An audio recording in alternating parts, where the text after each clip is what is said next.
সবুজ গ্রামের মাঝখানে ছোট্ট একটা ঘরে রাফি আর তার মা থাকে। নতুন দিনের আলোয় শুরু হয় তাদের জীবন।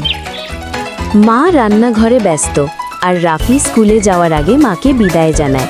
বাবাই। স্কুল থেকে ফিরে রাফি দেখে তার মা সারাদিনের কাজের পর ক্লান্ত হয়ে পড়েছেন।